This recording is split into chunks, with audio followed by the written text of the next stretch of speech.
నిన్న అసెంబ్లీలో బీసీలకు 42% రాజకీయంగా విద్యా ఉపాధిలో అవకాశాలు కల్పించాలని బిల్లు ప్రవేశపెట్టి నిన్న బిల్లు పాస్ అయిన సందర్భంగా పిసిసి అధ్యక్షుల వారి ఆదేశాల మేరకు ఈరోజు మేమందరం మహబూబ్నగర్ జిల్లా కాంగ్రెస్ కమిటీ తరఫున పెద్ద ఎత్తున ఇప్పుడే సంబరాలు జరిపి ఈ ప్రెస్ మీట్ నిర్వహిస్తూ ఉన్నాం. నాతో పాటు ఇక్కడ ఈ ప్రెస్ మీట్లో పాల్గొంటున్న పెద్దలు రాష్ట్ర minority finance corporation chairman Shri Ubaidullah Kotwal గారు, పిసిసి ఉపాధ్యక్షులు వేణుగౌడ్ గారు, పిసిసి జనరల్ సెక్రటరీ జంగారెడ్డి గారు, అదేవిధంగా మరో జనరల్ సెక్రటరీ రామారావు గారు, ముడా చైర్మన్ లక్ష్మణ్ యాదవ్ గారు, సీనియర్ కాంగ్రెస్ నాయకులు PCC general secretary Sanjeev Mudiraj గారికి, అదేవిధంగా మార్కెట్ కమిటీ చైర్మన్ అనితమ్మ గారికి, సీనియర్ కాంగ్రెస్ నాయకులు వినోద్ కుమార్ గారికి, అదేవిధంగా ఆనంద్ గౌడ్ గారికి, అరవింద్ రెడ్డి గారికి, మరియు సాయిబాబా గారు, ఇంకా చాలామంది పెద్దలు ఉన్నారు. అదేవిధంగా మైనార్టీ జిల్లా చైర్మన్ ఫయాజ్ గారికి మరియు మీడియా మిత్రులకు అందరికీ కూడా పేరు పేరున ధన్యవాదాలు. ముఖ్యంగా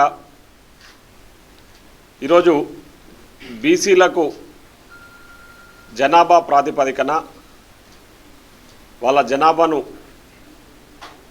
గణన చేసి, అంటే కులగణన జరిపి, ఆ కులగణన ప్రకారము బీసీలకు 42% రిజర్వేషన్ కల్పించాలని ఈరోజు మన ప్రజాప్రభుత్వం గౌరవ ముఖ్యమంత్రి రేవంత్ రెడ్డి గారి నాయకత్వంలో నిర్ణయం తీసుకున్న విషయం మీ అందరికీ కూడా తెలుసు. సో బీసీలకు 42% రిజర్వేషన్ కల్పిస్తూ ఆర్డినెన్స్ కూడా తేవడం జరిగింది.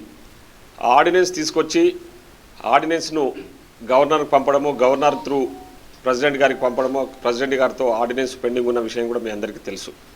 సో ఆర్డినెన్సు వాళ్ళు ఏమి డెసిషన్ తీసుకుంటలేరని మొన్న ప్రత్యేకంగా అసెంబ్లీ సమావేశాలు ఏర్పాటు చేసి ఈ బీసీ బిల్లు ఏదైతే ఉందో బీసీలకు 42% కల్పించాలని నిన్న అసెంబ్లీలో బిల్లు కూడా పాస్ చేయడం జరిగింది. ఆ బిల్లును కూడా గవర్నర్ గారిని పంపడము, గవర్నర్ గారి దగ్గరికి ఈరోజు ప్రజాప్రభుత్వంలో పనిచేస్తున్న మంత్రులు, ఎమ్మెల్యేలు చాలామంది గవర్నర్ కూడా మళ్ళొకసారి కలిసి రిక్వెస్ట్ చేయడం కూడా జరుగుతూ ఉంది. ముఖ్యంగా ఈరోజు మా ప్రజాప్రభుత్వంలో ఎవరు ఎన్ని అడ్డంకులు సృష్టించినా, ముఖ్యంగా ఈరోజు బీఆర్ఎస్ పార్టీ బీసీల గొంతు నొక్కే విధంగా వాళ్ళ అధికారంలో ఉన్నప్పుడు రిజర్వేషన్లు 50% దాటొద్దని వాళ్ళొక కంచె వేసి ఒక జీవో పాస్ చేశారు. ఆ జీవోను కూడా ఈరోజు అసెంబ్లీలో, అంటే ఆ జీవో 50% ఏదైతే కటాప్ ఉందో ఆ కటాప్ కూడా తీసేయాలని చెప్పేసి నిన్న బీసీ బిల్లు అసెంబ్లీలో పాస్ చేసిన విషయాన్ని ఈ సందర్భంగా గుర్తు చేస్తూ ఉన్నాం.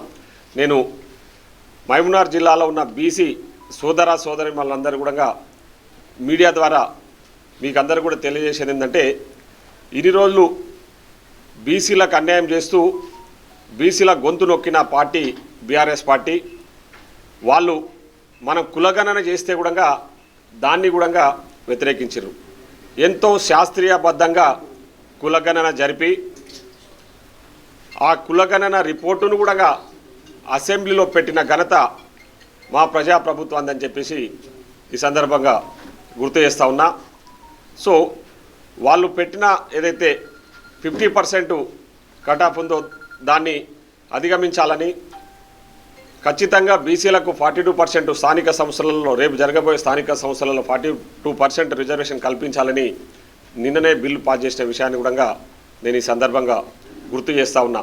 సో ఈరోజు ముఖ్యంగా మా మహబూబ్నగర్ జిల్లా బీసీ సోదరిమణుల తరఫున మా నాయకులు శ్రీ రాహుల్ గాంధీ గారికి, అదేవిధంగా ఏఐసిసి అధ్యక్షులు పెద్దలు మల్లికార్జున ఖార్గే గారికి, గౌరవ ముఖ్యమంత్రి రేవంత్ రెడ్డి గారికి, మా పిసిసి అధ్యక్షులు మహేష్ కుమార్ గౌడ్ గారికి, మిగతా మంత్రులకు, ఎమ్మెల్యేలకు అందరికీ కూడా ఈ సందర్భంగా ధన్యవాదాలు తెలియజేస్తా ఉన్నాం మహబూబ్నగర్ జిల్లా కాంగ్రెస్ పార్టీ తరఫున. ఎందుకంటే ఈరోజు ఒక చరిత్రాత్మకమైన నిర్ణయం, ఎన్నో సంవత్సరాలుగా పెండింగ్ ఉన్న సమస్య. ఈరోజు తెలంగాణ రాష్ట్రం కులగణన చేసి భారతదేశంలో ఉన్న ఇతర రాష్ట్రాలకు ఆదర్శంగా నిలిచిందన్న విషయాన్ని ఈ సందర్భంగా గుర్తు చేస్తూ ఉన్నా. ఎప్పుడో 1931ల కులగణన చేసిరు, దాని తర్వాత ఎప్పుడు కూడా కులగణన చేయలే, ఎవరు కూడా కులగణన చేసే ధైర్యం కూడా చేయలే. కానీ ఈరోజు మా గౌరవ ముఖ్యమంత్రి రేవంత్ రెడ్డి గారి నాయకత్వంలో ఒక గొప్ప నిర్ణయం తీసుకొని కులగణన అది కూడా ట్రాన్స్పరెంట్గా